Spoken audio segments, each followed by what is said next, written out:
अल नज़ार street शुजैजा में बड़ा कांड हो गया है। पैलेस्टीनियन रेजिस्टेंस की एक फोर्स ने 10 इजरायली सैनिक मार गिराए हैं। हड़कंप मचा हुआ है इस समय इजराइल में, और जैसे जैसे ये सब घटनाएं हो रही हैं, इजराइल खुद समझौते की तरफ इस बार बढ़ रहा है। अमरीश मिश्रा स्पीक्स में आपका बहुत बहुत स्वागत है। देखिए साथियों, आज बहुत ही महत्वपूर्ण दिन है 5 जुलाई, और 5 जुलाई 2024 कल और आज मिला के इंग्लैंड में जो एक महत्वपूर्ण चुनाव हुए हैं उसके नतीजे आ गए हैं। कंजर्वेटिव पार्टी ऋषि सुनक की, जो कि बिल्कुल ही इजराइल के तलवे चाटती थी, वो हार गई। उसकी इतनी बुरी हार हुई है। 200 साल जो कंजर्वेटिव पार्टी के हैं, टोरीज के, मार्गरेट थैचर वगैरह जिनकी प्राइम मिनिस्टर थी, जिन्होंने 1979 से 1997 सरकार चलाई, उसके बाद 2010 से 2024 सरकार चलाई, ये पूरे के पूरे ध्वस्त हो गए। ऋषि सुनक एक गद्दार हिंदू, गद्दार भारतीय, जिसने पूरी तरह से जिस ब्रिटिश साम्राज्य ने करोड़ों हिंदुस्तानियों को मारा, और उस सब किया, उसने एक बार भी ये नहीं कहा एज प्राइम मिनिस्टर कि मैं माफी मांगता हूं। तुम प्राइम मिनिस्टर हो, भारतीय मूल के हो, ठीक है, तुम भारत का उस तरह से नागरिक नहीं हो, भारतीय मूल के हो, तुम अफ्रीका से तुम्हारे पेरेंट्स या तुम्हारे पहले की जनरेशन माइग्रेट किए थे, और उसके बाद नारायण मूर्ति जी की बेटी से तुम्हारी शादी हुई है, तो कुछ तो शर्म लिहाज होना चाहिए था, कुछ तो बात करनी चाहिए थी। जो अंग्रेजों ने यहाँ पर जलियांवाला बाग तक के लिए आज तक कभी इन लोगों ने माफी नहीं मांगी। तुम कह रहे थे कि हम देखिए भारतीय, एक यहाँ पर बीजेपी वाले कह रहे थे कि एक भारतीय बन गया प्रधानमंत्री। क्या उखाड़ लिया एक भारतीय प्रधानमंत्री ने? आज क्या स्थिति है? वो बुरी तरह हारा है, वो तो चलिए अलग बात है, लेकिन जब तक वो प्रधानमंत्री था उसने एक भी चीज बता दीजिए जो भारत के हित में की। हम जो इंग्लैंड ने भारत पे जुल्म किए, उसमें जो मुआवजा 45 लाख करोड़ का जो यहां से लूटा अंग्रेजों ने, वो मुआवजा मांगना तो दूर, कोहिनूर हीरा मांगना तो दूर, टीपू सुल्तान की जो चीजें चुराई और सब बहुत सारे राजाओं की, उसको तो चलिए वापस करना है या उसके बारे में बात भी करना, वो तो दूर आओ, क्यों बात करें। खैर, यहाँ हमारे प्रधानमंत्री जो नरेंद्र मोदी हैं, वो भी एक उन्होंने कभी इस चीज के लिए कोशिश नहीं की। कभी नहीं उन्होंने कहा कि जब ऋषि सुनक प्रधानमंत्री था कि हमें ये चीजें चाहिए। 45 लाख करोड़ जो इंग्लैंड ने भारत से लूटा, पूरे 190 साल की गुलामी जब एक तरह से भारत पर राज किया उसने, और 1857 में 1 करोड़ लोग मारे, तो उसका मुआवजा तो दो कुछ, या उसका कम से कम कुछ तो उसमें एक वो होना चाहिए था ना, कि कुछ टोकन ही तुम कर देते तो इससे शुरुआत होती। और हम लोग इस बात पे जोर दे रहे थे। लेकिन देखिए, नरेंद्र मोदी जैसे लोगों की जो राष्ट्रवादी नहीं है, ये चीज साबित होती है कि वो राष्ट्रवादी नहीं है, कि उन्होंने ऋषि सुनक के रहते हुए कुछ भी मुआवजा या कुछ इस तरह की चीज नहीं मांगी। और सही मायने में जो अपने को राष्ट्रवादी ये नरेंद्र मोदी कहते हैं या बीजेपी कहती है, सही मायने में वो अंग्रेजों के जो क्राउन है, जो ब्रिटिश क्राउन है, अभी तक वो उनके एक तरह से उनके खिलाफ खड़े होना स्वाभिमान से, ये कतई उन्होंने कभी नहीं किया। आरएसएस ने भी नहीं किया। इन लोगों की लाइन ही नहीं है। इन लोगों का तो बस ये है एंटी मुस्लिम। जो मुसलमान के साथ मिलके हिंदुओं ने लड़ाई लड़ी और इतने बड़े मुल्क, इतने बड़े एम्पायर को खत्म किया, ब्रिटिश एम्पायर को, इतनी बड़ी ईस्ट इंडिया कंपनी को खत्म किया, उन मुसलमानों के खिलाफ जहर भरना, ये है बीजेपी का काम, ये है नरेंद्र मोदी का काम, और वो योगी आदित्यनाथ का काम। और इस काम में ये लोग जो हैं तब से लगे हुए हैं, और इसी काम का ये जो है, ये लोग वोट मांगते हैं, ये सब करते हुए उत्तर प्रदेश ने इस बार रिजेक्ट कर दिया, जो 1857 की सबसे मुख्य कर्म भूमि थी।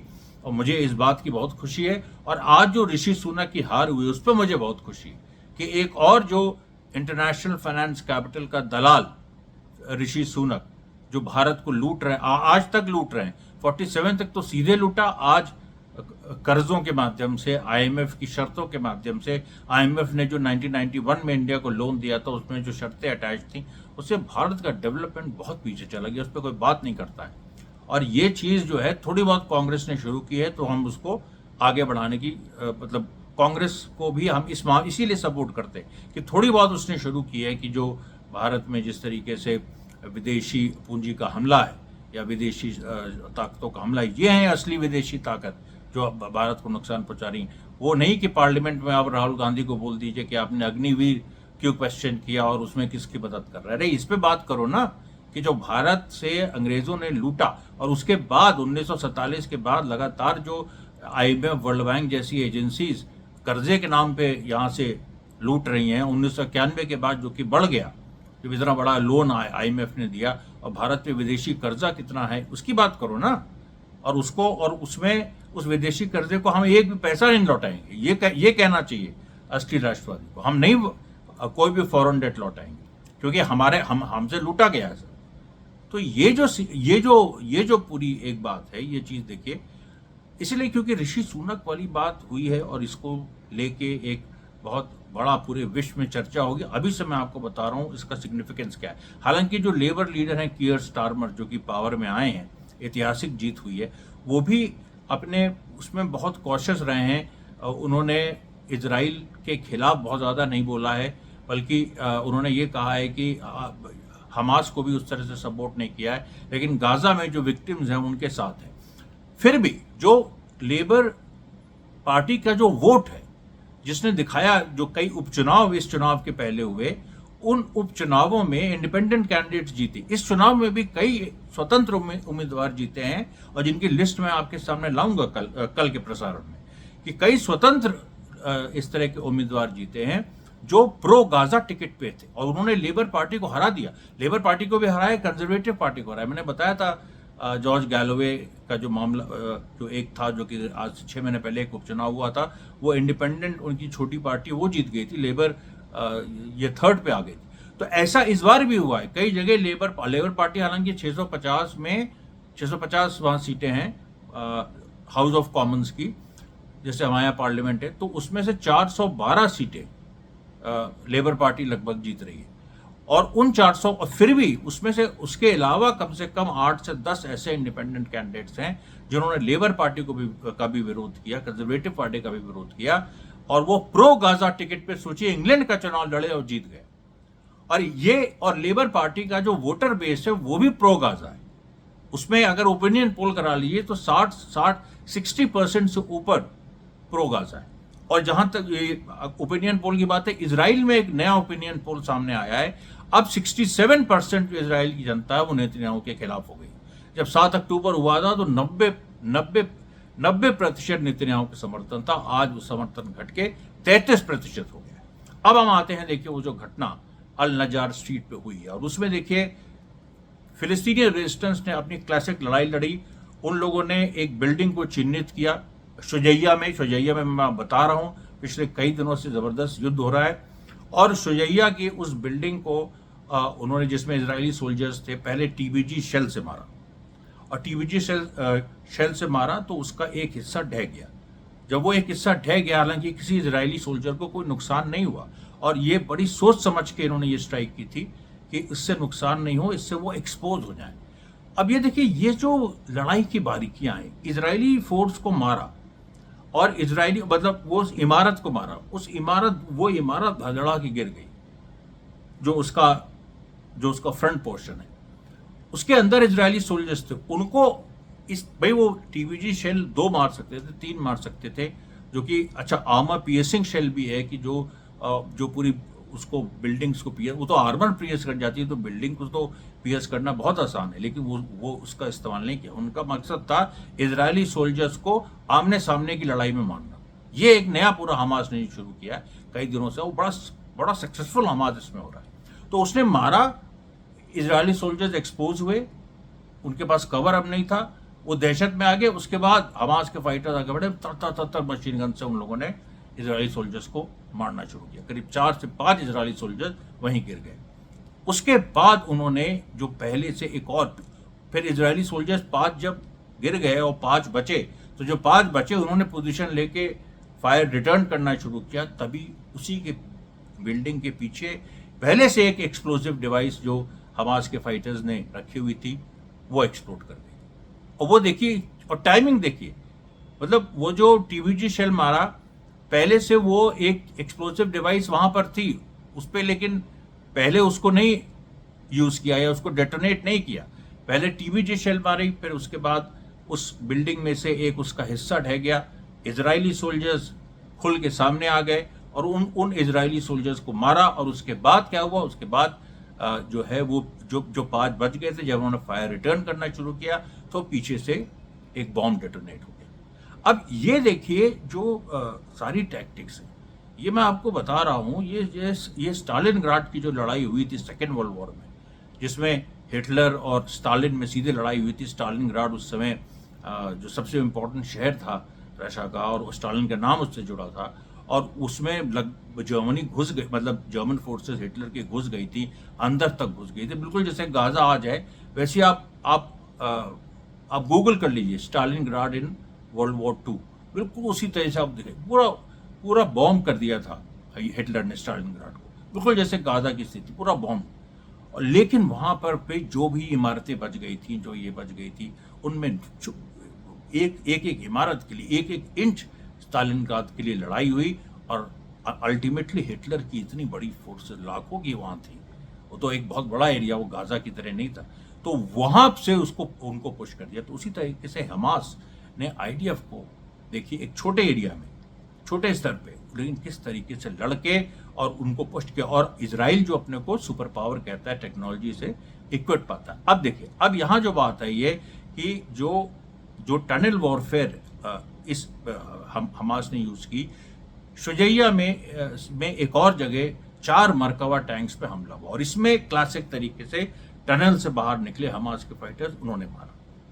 उसके बाद क्या है कि राफा में फिर से कम आईडीएफ पेट्रोल्स 9 सोल्जर्स की आईडीएफ पेट्रोल्स, वो अलग अलग दिशाओं में ऐसे जैसे आई और ऐसे 2 दिशाओं में चली गई, और हमास के फाइटर्स उनको देख रहे थे। वहां भी टनल वॉरफेयर से उन लोगों ने आईडीएफ सोल्जर्स को मारा। टनल से निकल के जैसे ही वो सेपरेट हुई, करीब मान लीजिए 30 सोल्जर्स एंटर किए और 15 सेपरेट हुए, और उसमें जो है हमास ने उन दोनों को अलग अलग जैसे ही वो सेपरेट हुए अलग अलग मारा।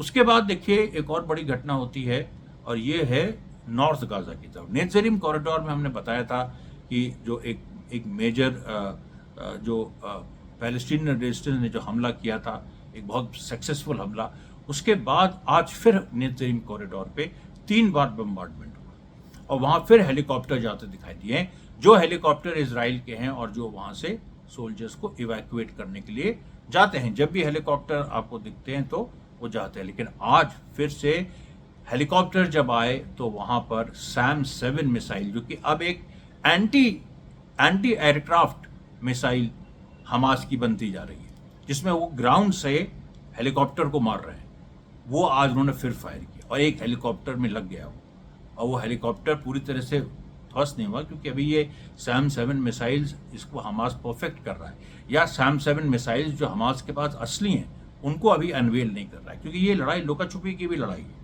इसमें सारे पत्ते आप अभी खोल देंगे तो आप फिर उसके बाद क्या करेंगे। तो ये सारी चीज़ें हमास जो है एक एक करके दिखा रहा है, लेकिन उसने हेलीकॉप्टर्स को, ये तीसरा हेलीकॉप्टर है जिसने आग पकड़ी, और वापस वो, मतलब आप कह सकते हैं कि हेलीकॉप्टर घायल अवस्था में, मतलब अब वो पीछे से धुआं निकल रहा है, वो जाके वापस इजराइल लैंड कर गया, उसमें कोई मरा नहीं, लेकिन तीसरी बार हेलीकॉप्टर जिस तरीके से वो हुए। अब ये जब जो सैम 7 मिसाइल है, जब हमास इसको और अनवेल करेगा, इसका जो एडवांस फॉर्म है, तो क्या होगा, पूरे के पूरे इजरायली जो एक हेलीकॉप्टर जिस दिन पूरा उड़ जाएगा, उस दिन आप बहुत जल्दी वो दिन आने वाला है। अब आप देखिए जो दूसरी बड़ी खबर है हिजबुल्लाह को लेके मैंने कल बताया था कि फातिमोन जो ग्रुप है तालिबान, एक तालिबान से क्लोज अफगानिस्तान में, वो सीरिया पहुंच रहा है हिजबुल्लाह की मदद करने के लिए। फिर कई लोगों ने मुझे इस कमेंट्स में लोगों ने कहा कि नहीं, फातिमोन जो है वो हज़ारा के कुछ शिया अफगानी हैं, और जिनको IRGC ने, मतलब इरानियन रेवोल्यूशनरी गार्ड्स ने खड़ा किया है, और वो शिया हैं, इसलिए वो हिजबुल्लाह की मदद करने जा रहे हैं। फातिमोन जो है, ये बात सही है कि वो उसमें जो शिया अफगानी है उनका बड़ा हिस्सा है, लेकिन एक बात आप जानते हैं, फातिमोन ने अमेरिका के खिलाफ सुन्नी तालिबान से कंधे मिला के लड़ा। दूसरी सबसे महत्वपूर्ण बात कि शाह वलीउल्लाह के वक्त, और ये तो मैं जानता हूं क्योंकि जो देवबंद से जो जिस तरीके से एक मतलब देवबंद के लोगों से भी आप बात करिए तो शाह वलीउल्लाह को क्योंकि मानते हैं, तालिबान मानता है, तो यहाँ पर जो फातिमून जो फोर्सेस हैं उन्होंने भी शाह वलीउल्लाह के वर्क्स का अध्ययन किया और शाह वलीउल्लाह को उन्होंने एक तरह से उनको माना कि वो एक रेवोल्यूशनरी थे। शाह वलीउल्लाह को शिया मान रहे हैं। अब आप सोच लीजिए, शाह वलीउल्लाह को शिया फातिमुन मान रहे हैं और वो जा रहे हैं लड़ने हिजबुल्लाह के साथ, और उनके साथ तालिबान के सुन्नी लड़ाके भी हैं। यही मैं आपको बताना चाह रहा था। मैं कल भी मैं ये कहना चाह रहा था कि उनके साथ सुन्नी लड़ाके तालिबान के हैं और वो उनके साथ जा रहे हैं, और तालिबान ने और तालिबान के साथ मिलके फातिमुन के लड़ाके अमेरिका के खिलाफ लड़े। कई ऐसे मतलब कई इंस्टेंसेस हैं अमेरिका के खिलाफ लड़े। अमेरिका का इनफैक्ट एक जो कॉन्फिडेंशियल जो CIA रिपोर्ट जो एक लीक हुई थी जब जूलियन असांज, अब वो फ्री हो गए जूलियन असांज, तो उसके बारे में मुझे आपको पहले बताना चाहिए था, लेकिन इस फ्लो में कई बार जो वीडियोस मैं बनाता हूँ पैलेस्टाइन में, उसमें बहुत सारी बातें और बाकी जगह की नहीं आ पाती। तो जूलियन असांज जो अब फ्री हो गए हैं और उनके अमेरिका से उनकी एक डील हो गई, फिर वो ऑस्ट्रेलिया अपने घर वापस लौट गए हैं, तो उन्होंने जो विकीलीक्स किया था, उस विकीलीक्स में एक केबल लीक हुआ था और ये काफ़ी मतलब करीब 10 साल पहले की बात है, और उसमें ये बात साफ आई थी कि जो शिया फातिमून है उनमें और सुन्नी तालिबान के बीच अमेरिका किसी भी तरीके का जो एक लड़ाई या डिस्कॉर्ड या डिवीजन वो पैदा नहीं कर पाया है, ये अमेरिका ने एडमिट किया था। तो ये कोशिश हुई थी। तो इस पे ईरान ने हमेशा तालिबान की जो लड़ाई, ईरान शिया है, तालिबान सुन्नी है, तालिबान की जो लड़ाई अमेरिका के खिलाफ थी उसका ईरान ने समर्थन किया और उसके वहाँ के फातिमून लड़ाकों ने भी समर्थन किया। इसीलिए आज सुन्नी तालिबान जो जो जो सुन्नी फोर्सेज हैं तालिबान में, वो भी फातिमून के साथ हिजबुल्लाह की मदद करने सीरिया पहुंच रही हैं या हो सकता है पहुंच गई। अब हम देखिए इस पे आते हैं कि हिजबुल्लाह के फ्रंट पे बहुत डेवलपमेंट्स हुए। हिजबुल्लाह में एक पूरी एक स्ट्रैटेजी सामने आई। एक तो हिजबुल्लाह के पास जो टनल्स हैं वो उनका भी एक नेटवर्क सामने आया है बहुत बड़ा, जो बेरूत तक है। मतलब सोचिए इजराइल लेबनान बॉर्डर से लेके बेरूत तक, और उसके बाद वो इजराइल के अंदर सीरिया तक भी है। सीरिया तक है, बेरूत क्यों कहें हम, उसके आगे सीरिया तक है, और सीरिया के उन इलाकों तक हैं जो जहां अमेरिकन बेसिस हैं। और ये बात हिजबुल्लाह ने कहा है कि अगर इजराइल ने इस तरह से हम पे हमला किया, जो कि अभी इजराइल डर रहा है करने में, बहुत सारी उसकी वजह इसमें ये भी है, तो उनके लड़ाके यूएस बेसिस पे स्ट्राइक कर देंगे। उधर से इराकी रेजिस्टेंस मारेगा यूएस बेसिस को, इधर से जो नीचे तक टनल्स जो सीरिया तक गई हैं वहां से निकल के हिजबुल्लाह के फाइटर्स मारेंगे। लेकिन अब खास बात देखिए हिजबुल्लाह की क्या है कि टनल्स, लेकिन हिजबुल्लाह के लिए जो सेंटर ऑफ ग्रेविटी नहीं है। हमास के लिए टनल्स गाजा में सेंटर ऑफ ग्रेविटी है। मेन उनका जो लड़ाई है वो टनल वॉरफेयर ही एक तरह से वहां पर लड़ रहे हैं। हिजबुल्लाह के पास लेकिन जो टनल्स हैं वो एक एडिशनल एलिमेंट है, वो एक मिलिट्री उनको एडवांटेज देता है, एक एडिशनल एडवांटेज देता है, क्योंकि हिजबुल्लाह के पास वो हथियार हैं जो वो इजराइल से सीधे मुकाबला कर सकता है। अब हिजबुल्लाह के पास आप कहेंगे एयरफोर्स नहीं है, तो एयरफोर्स की जगह उसने एंटी एयरक्राफ्ट सिस्टम अपने इतने मजबूत किया जो उसने दिखाए हैं, जो उसने हवाई हमले इजराइल नहीं कर पा रहा है लेबनान में। कई सिविलियन टारगेट्स इजराइल ने मतलब मारे हैं, लेबनान के सिविलियंस को मारा, हिजबुल्लाह से जुड़े लोगों के मतलब जो औरतें और बच्चे उनको भी मारा, लेकिन जिस लेवल पे इजराइल करना चाहता था वो नहीं कर पाया, क्योंकि हिजबुल्लाह की जो एंटी एयरक्राफ्ट जो उसके वेपन्स हैं वो बड़े स्ट्रांग है। दूसरा, हिजबुल्लाह ने इजराइल नॉर्थ इजराइल के इलाकों में आग जला दी, और जो आज भी हिजबुल्लाह का स्टेटमेंट आया है कि किरियत शिमोना में जो उन्होंने फिर से कत्यूशा रॉकेट्स, मैंने आपको बताया था कि 400 मारे थे, आज फिर इस तरीके के बल्क रॉकेट्स मारे एक के बाद एक। तो इसको फ्लडिंग टेक्निक कहते हैं। जैसे बाढ़ आती है और बाढ़ पूरे इलाके को पानी से भर देती है, वैसे ही ये जो रॉकेट्स की बाढ़ है हिजबुल्लाह की, ये पूरे के पूरे नॉर्थ इजराइल के बड़े बड़े जो IDF साइट्स है उनको उनमें ये बिल्कुल ऊपर तक ये फैल जाती है।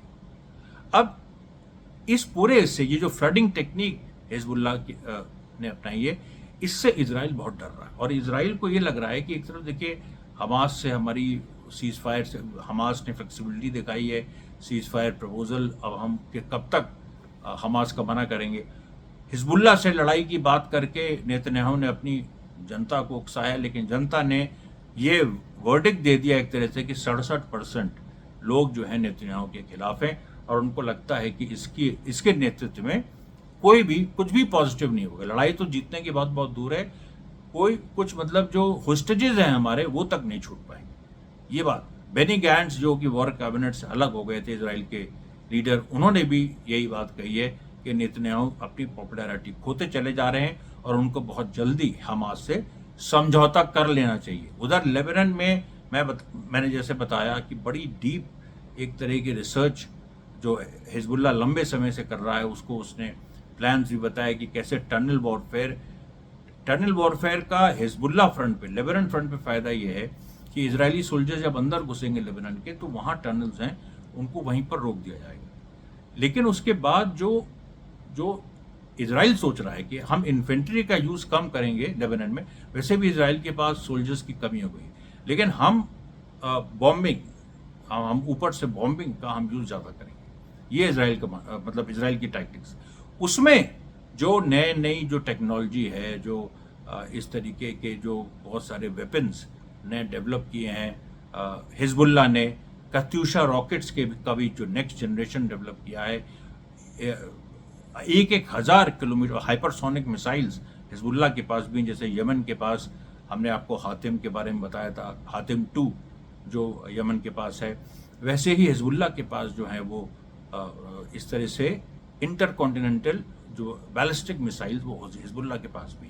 अभी तक उन्होंने उसका पूरा वो नहीं दिखाया है, तो इसीलिए क्योंकि वो चीज़ें जो हैं जब इजराइल अपना हवाई हमला करेगा तो हिजबुल्लाह उसको दिखाएगा और उसके बाद जो उसकी मार होगी तो इजराइल देखिए इतने फ्रंट्स पे लड़ नहीं सकता, उसके पास फोर्स नहीं है, उसके पास एम्यूनिशन नहीं है। अमेरिका फंसा हुआ है कि उसके बेसिस खतरे में आ जाएंगे। अमेरिका में इलेक्शन फंसा हुआ है, जिस तरह से ब्रिटेन में लेबर पार्टी जीती है, इंडिपेंडेंट जीते हैं, उस तरह से अमेरिका में कहीं कोई थर्ड फोर्स ना इमर्ज कर जाए, ये बहुत बड़ा खतरा बाइडेन को सता रहा है। वो नहीं चाहता, वो चाहता है कि किसी भी तरह कोई समझौता हो जाए। और हमास ने भी कह दिया ना, इस जो मैंने कल आपको बताया था कि हम जो हैं पहले ही स्टेज के बाद तुरंत सारी लड़ाई रुक जाए और इजराइल शुरू ना करे लड़ाई, हम इस पर इंसिस्ट नहीं कर रहे हैं। पहले फेज में होस्टेज एक्सचेंज होने दो, उसके बाद लड़ाई अगर इजराइल चाहता है तो हम भी तैयार हैं। अब इससे जो है पूरा इसमें कई फिलिस्तीनी प्रिजनर्स भी छूटेंगे, होस्टेजेस भी थोड़े रिलीज हमास करेगा, सब कुछ नहीं कर। अब तो 120 उसके पास थे, उससे कहीं ज़्यादा हो गए, तो वो उसको सबको तो रिलीज़ वो करेगा नहीं। और उसने अब जो इजरायली प्रिजनर्स वो ले रहा है उनके साथ वैसे ही बर्ताव कर रहा है जैसा फिलिस्तीनी प्रिजनर्स के साथ इजरायली जेलों में हो रहा है। तो ये देखिए सारे पत्ते इस समय ज़्यादातर सब हमास के हाथ में हैं और हिजबुल्लाह के भी हाथ में है। वहाँ पर पूरी उनकी मदद करने दुनिया भर से बड़ी बड़ी फोर्सेस, अभी तो मैंने फातिमून के बारे में केवल बताया, अभी सेंट्रल एशिया से उज़्बेकिस्तान से लेकर तजाकिस्तान तक वहाँ की क्या स्थिति होगी। फिर और जो पश्तून फाइटर्स हैं पाकिस्तान अफ़गानिस्तान में, वो भी वहाँ पर जाएंगे। ऐसे बहुत सारी चीज़ें हैं जो आने वाले दिनों में होने वाली हैं। आज का प्रसारण यहीं तक, मैं कल फिर आपके सामने आऊँगा और उसमें कुछ नई चीज़ें लेके आऊँगा। अभी वीडियोस भी मैंने देखिए कुछ शुरू कर दिए हैं आपको हम मंडे तक कुछ वीडियोस आपको हम ज़रूर दिखाएंगे। आज के लिए इतना ही, धन्यवाद साथियों, बहुत बहुत धन्यवाद।